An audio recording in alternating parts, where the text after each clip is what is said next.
Ireland, Scotland and Wales. First of all, I want to apologise because I feel I betrayed you. This is going to be very hard for me to do, but it needs to be told.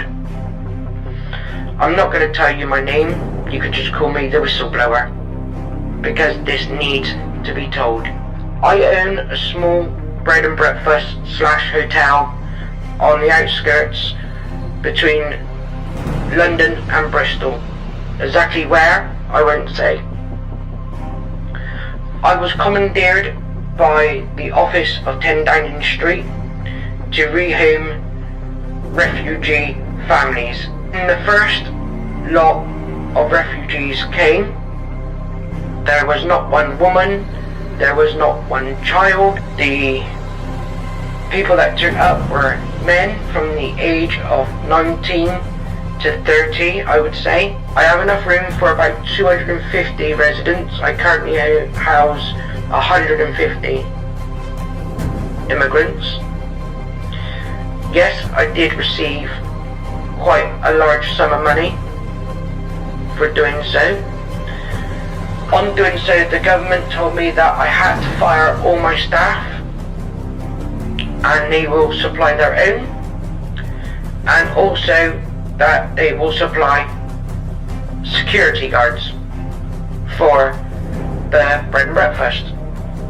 Well, about 2 weeks ago, I received a phone call to say that a large parcel will be arriving sometime this evening.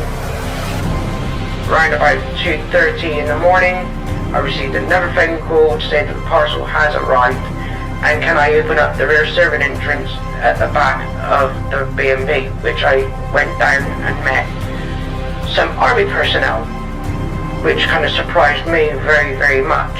The person in charge, I don't know who he was, colonel or whatnot, asked me to show him to a secure room within the B&B, which I did. On doing so, they loaded in roughly between 60 and 70 really big crates. I asked what was in the crates, and I was told that I was not permitted to know.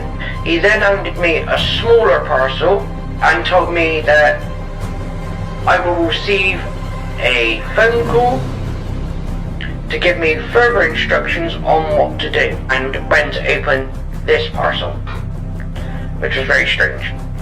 So I've had this parcel now for about a week in my office, and I started talking to a friend of mine, and he said, well, do you know what, you don't know what's inside those parcels, it could be anything, it's your property, whatever's inside your property, you own the rights to open, and I should have a look what it was. And I was debating about it for a little while, and I thought, you know what, you are kind of right. If it's in my property, I want to know what it is.